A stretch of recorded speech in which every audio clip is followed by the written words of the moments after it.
For all the times that you rain on my parade, and all the clubs you get in using my name. You think you broke?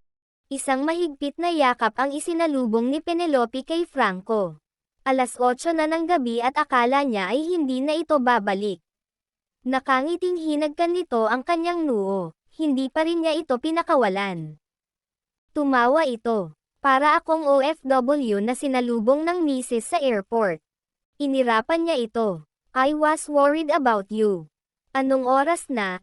Aba, hindi pa nga tayo na ikakasal, inoorasan mo na ako.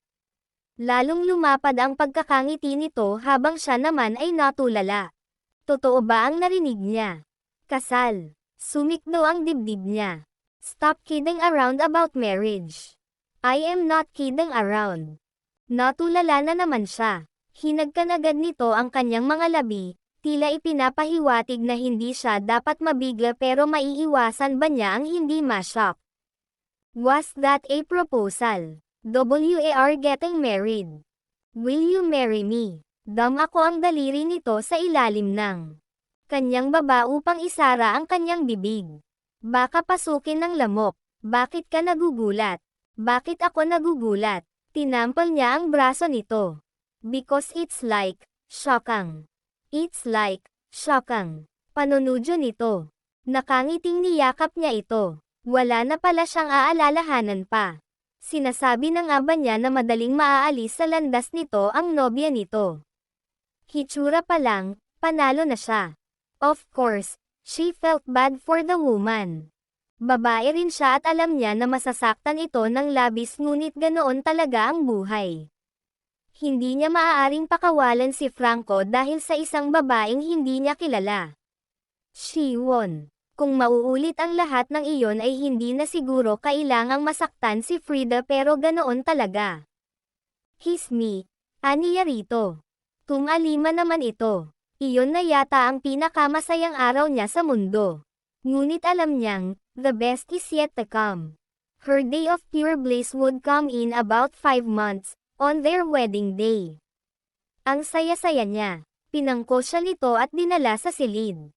Mrs. Franco Reyes, sambit nito habang nakatitig sa kanyang mukha at hinahaplos ang kanyang pisngi. He was so sweet. She traced the outline of his face and planted a soft kiss on his lips. I can't wait for that day. Meanwhile, let your husband make it up to you. What?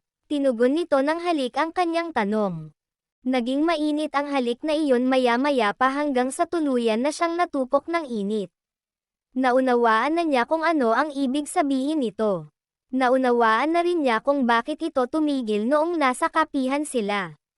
The bed, truly, was a lot more comfortable. Hinanap ng kanyang mga kamay ang lelayan ng kamiseta nito. Hinayaan lamang siya nito. Hinayaan siya nito hanggang sa wala nang matirang saplot sa katawan nito. Noon siya parang sabik na haplosan ang katawan nito ngunit hinawakan nito ang kanyang kamay. Let me do the pleasing, Mrs. Reyes. Kinilig na napahadjejek siya.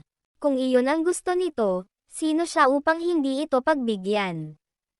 Hindi pa nagtatagal ay halos magpang-abot ang kanyang paghinga. She was spinning round and round, being taken to someplace beautiful. Ipinikit na lamang niya ang kanyang mga mata at nalsap na ang swerte niya talaga sa lahat ng aspeto na, Sly ay magiging si Mrs. Franco Reyes. Soon, she was relishing the afterglow of the moment. Nakahilig siya sa dibdib nito habang nakayakap ito sa kanya. Pinagsawan niya ang kanyang kamay sa abs nito, nagangat siya ng tingin dito. Nakangiti ito habang nakatitig sa kanya. You are so sexy, Ania. You are sexy. Oh, please. My breasts are almost flat. No, they're absolutely not. How dare you say that to those beauties? Let me shower them with kisses. Iyon lang at napasinghap na naman siya muli na naman nitong binuhay ang init sa kanyang katawan. They made love again. Napagod siya ng husto kaya nakatulog siya sa mga bisig nito at nang magising siya ay tanghali na. Wala na ito sa kanyang tabi. Naabutan niyang nakahanda ang kanyang almusal paglabas niya ng silid habang si Franco ay nagsasalansan ng mga kawayan sa labas.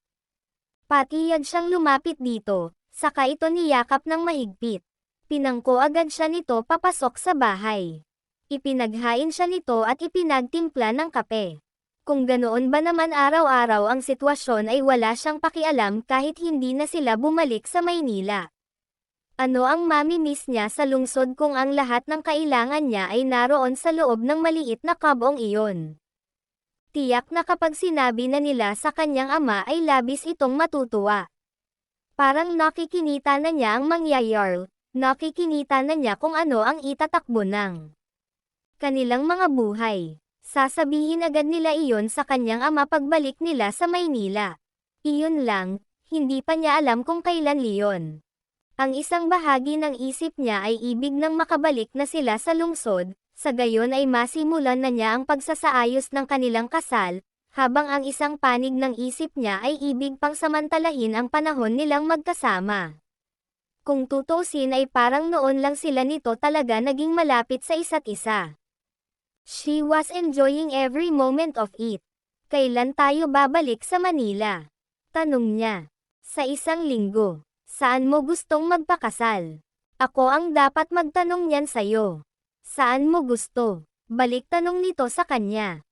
Ang totoo ay parang doon sa farm niya gustong magpakasal ngunit nauunawaan niyang hindi magiging tama iyon sapagkat naroon ang pamilya ni Frida at ang mga kaibigan nito at ni Franco. Sabihin pang sila ang may-ari niyon, masyado layong, makakasakit sa damdamin ng ibang tao. Kahit saan naman ay walang kaso sa kanya. Anywhere. By the way, have you talked to her? Tanong niya na ang tinutukoy ay si Frida, umiling ito. Hindi pa, kasi may ginagawa siya kahapon. Mamaya ko siya tatawagan. Nakontento na siya sa sagot nito. Pagkatapos kumain ay inawat niya itong magligpit ng pinagkainan nila, bagaman lumaki siyang tila prinsesa. Mas gusto niyang sa pagkakataong iyon ay siya naman ang magsilbi rito. I will be back later, okay. May kailangan akong tingnan at ayusin sa farm. Are you going to be okay here on your own, or do you want to come with me? I'll be okay here. Plano niyang magluto ng pananghalian para sa kanilang dalawa kaya mas pinili niyang manatili na lang muna sa kubo. Pag-alis nito ay nagradyo siya sa isang kawaksi, nagpabili ng mga kakailanganin niya sa kanyang lulutuin. At habang wala siyang ginagawa ay hinarap niya ang kanyang laptop at nagsimulang maghanap sa internet ng wedding gowns na babagay sa kanya. I want the orchestra playing their version of Isn't She Is Lovely? As I walk down the aisle, Gail, wika ni Penelope sa kakilala niyang event coordinator. Sinabihan niya itong huwag munang ipaalam ang balita kahit kanino. Ayaw niyang maunahan ng balita ang kanyang ama. Mayroon pang tinatapos na trabaho si Franco sa farm kaya hindi pa sila makabalik sa Maynila, ilang araw pa lang silang engaged pero wala na siyang mahihiling pa. Tuwing umaga ay nagigising siya na mukha nito ang nakikita niya, nagpapasalamat siya sa Diyos sa malaking biyayang katabi niya. Nasasabik na siya sa magiging buhay nila. She would be the best wife there was, the best mother to their future children. Gusto rin niyang mapatunayan sa lalaki na talagang hindi ito nagkamali sa kanya, na isa na siya ngayong responsableng tao. Maayos niyang gagampanan ang lahat ng obligasyon niya rito. Marahil ang dahilan kung bakit wala siyang career na nagustuhang pasukin ay dahil isa lang ang career para sa kanya at iyon ay ang maging may bahay ni Franco. Hindi biro ang maging isang asawa at magulang. Would you like me to email your romantic beach songs? That would be lovely. Thank you. You're very welcome. Let me know when you arrive in the city. We'll have a drink on me. Nagpaalam na rin siya sa babae. Sabik na tiningnan niya sa kanyang laptop ang wedding preparations niya. Halos hindi siya magkamayaw kahit isang linggo pa lamang siyang nagpaplano. Pegs pa lang ang mayroon siya dahil ayaw muna niyang gumawa ng desisyon hanggat hindi pa niya nakakausap ang kanyang ama. Oras ang nauubos niya sa pagtingin sa internet ng wedding details niya. Tuwing tatanungin niya si Franco, ang tanging sinasabi nito ay siya na lang daw ang bahala at mayroon daw itong tiwala sa kanya. Nagtungo na siya sa kusina at naghanda ng kanyang lulutuin. Kahit sa simpleng pagluluto lang ay nais niyang iparamdam kay Franco kung gaano niya ito kamahal. Nang matapos na siyang magluto at medyo nagdidilim na ay wala pa rin si Franco kaya nagpa siya na siyang hanapin ito. May nakapagsabi sa kanya na naroon daw ito sa punong mamanggang malapit sa kapihan.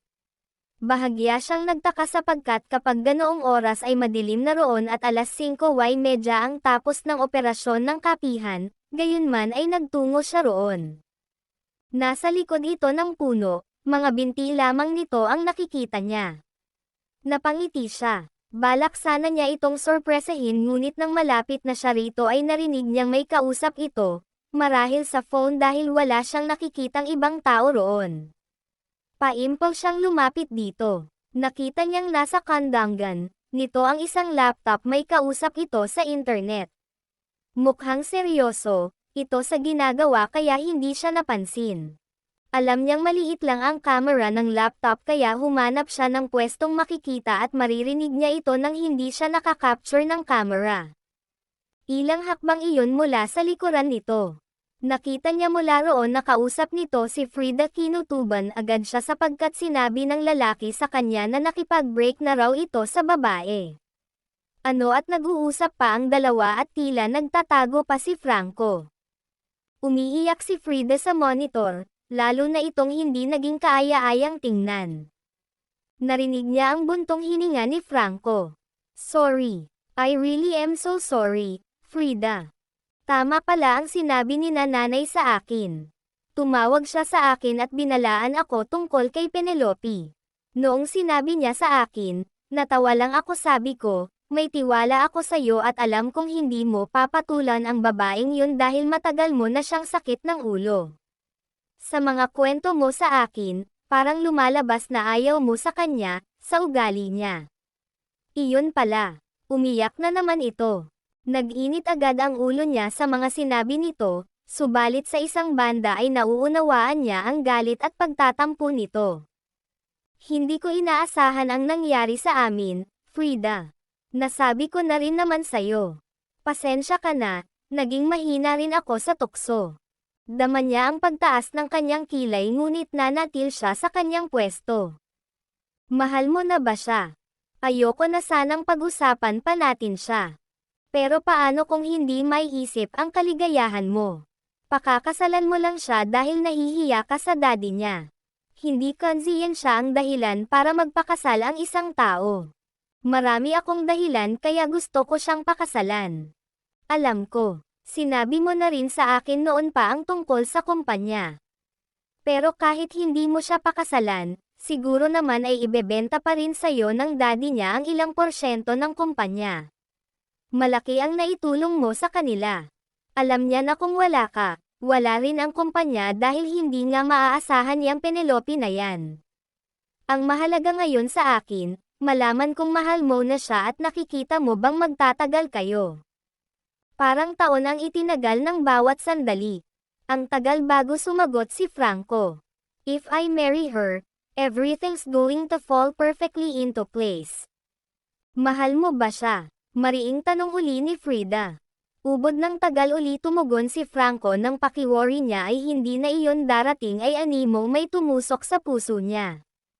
Mas masakit ang pananahimik pala nito ay higit na mas masakit kaysa kung nagsalita na lang ito. Marahan siyang tumalikod kahit ibig niyang tumakbo. Nang malayo na siya rito ay saka siya nagmadaling makauwi, hindi makahuma. Isang masaklap na katotohanan ang kanyang nabatid, hindi siya mahal ni Franco. At bakit nasosorpresa siya sa kaalamang iyon gayong malinaw na iba ang mahal nito? Bakit magtataka pa siya kung alam niyang biglaan ang plano ng kanilang kasal? Marami pala itong ibang motibo, marahil ang iba sa mga motibo nito ay tama, ngunit wala sa mga motibo nito ang kailangan niya at makakapagpasaya sa kanya. He didn't love her and she hated him for that.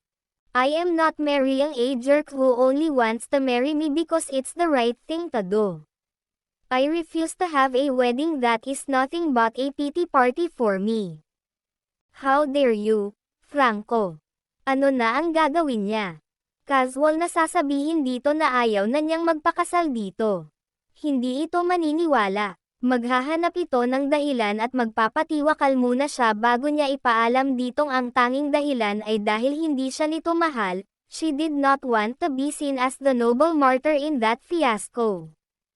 Hindi rin niya ito kayang kausapin. Ni hindi niya ito gustong makita pa. Ang kapal ng mukha nitong sabihin pa ang mga ganoong bagay sa pangit na nobya nito. Parang lumabas pa siyang isang malaking pabigat, isang taong tino-tolerate lang nito at ngayon ay napipilitan itong pakasalan dahil ito ay isang malabayaning tao at siya ay naging paakit na obligasyon. How dare he? Ngunit kailangan niyang sayawan ang musika nito. Kailangan niyang harapin ito. At kailangan niyang makagawa ng paraan para ipamoka ritong hindi siya dapat kawan at hindi dapat ituring na isang liability o inutil na kailangang asikasuhin.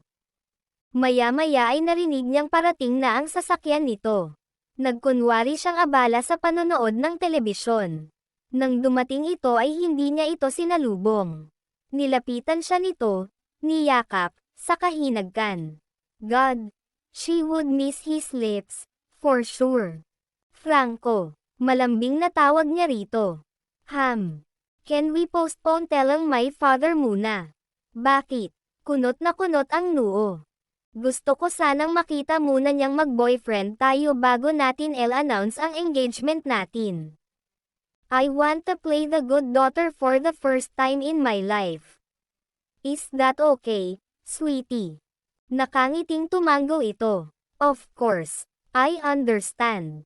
Nakangiting tumango rin siya. Hinagkan siya nitong muli at nang lumalim iyon ay bahagya niya itong itinulak.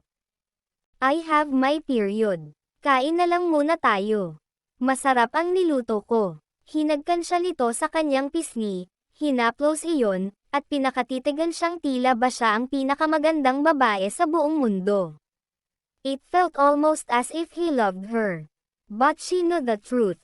Ang maganda nga pala sa paningin nito ay iyong babaeng mukhang bakla na sa laki ng muscles ay tila kayang mag-bench press ng truck. I hate you, Franco.